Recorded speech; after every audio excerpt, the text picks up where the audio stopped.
Have you ever known someone, or maybe caught yourself in the mirror, who speaks so passionately about their big dreams, the business they're going to build, the freedom they can already taste, the completely different life that feels so close? They can picture every detail. They genuinely believe they're capable of it. Yet months slip by, then years, and somehow nothing really changes. It's frustrating to watch, and even more frustrating when it's happening to you. But here's what psychology tells us. This isn't laziness or a lack of ambition. There are deeper, quieter mechanisms in the mind that keep talented dreamers stuck in the planning stage while life keeps moving forward. Today, let's gently unpack 6 of the most common reasons why people dream big but stay stuck, and what it really takes to start moving. The first trap is one of the sneakiest. When you spend time vividly imagining your future success, the lifestyle, the recognition, that sense of finally making it, your brain actually releases small hits of satisfaction. It can feel almost like you've already made real progress. Research on mental simulation shows this can trick the mind into relaxing, quietly reducing the urgency to take action. So the more detailed your daydreams, the less motivated you sometimes feel to do the actual work. This often hides beneath something even more protective, a deep fear of failure. It's not that the dream isn't important to you.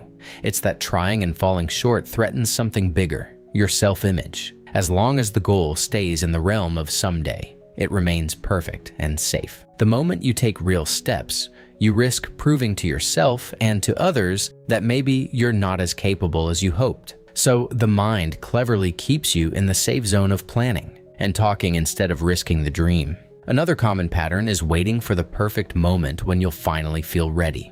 You tell yourself you need more money, more confidence, more clarity, or better circumstances before you begin. But studies consistently show that readiness rarely arrives before action. It usually comes after you've already started. The ideal conditions you're waiting for have a habit of never quite showing up. Then there's the exhaustion that comes from overthinking every single detail. You analyze every possible outcome, every risk, every what-if scenario.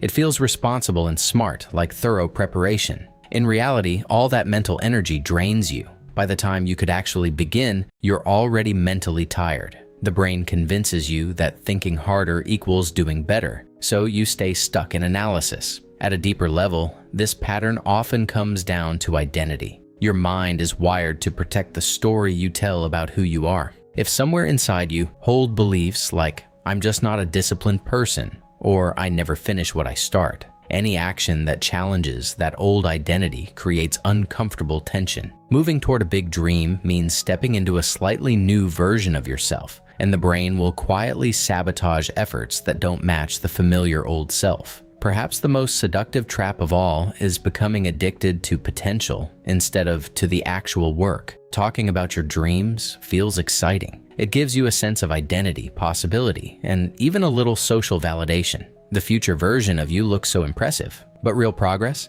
It's usually slow, repetitive, sometimes boring, and often uncomfortable. So it becomes easier to stay attached to the sparkling idea of who you could become than to face the everyday reality of who you are right now and start building from there. Here's the quiet truth that might land with a little weight. Having big, beautiful dreams isn't rare. Almost everyone carries them. What separates the people who eventually move toward those dreams from those who stay stuck isn't superior talent or intelligence. It's the willingness to take action even when your own mind is throwing up every clever defense it knows. The encouraging part? Once you see these patterns clearly, you can begin working with your brain instead of fighting against it. Start ridiculously small. So small the step feels almost laughable. One tiny action today that the future version of you would naturally do. Notice the resistance when it shows up, but don't judge it. That resistance isn't proof you're broken or lazy. It's just your mind doing its old familiar job of trying to keep you safe. Over time, those small, imperfect actions start to rewrite the old story. They build real evidence that you are someone who follows through. The dreams. Stop being distant fantasies and slowly turn into quiet, steady progress, one honest step at a time. So tell me honestly in the comments, which of these patterns feels the most familiar to you right now?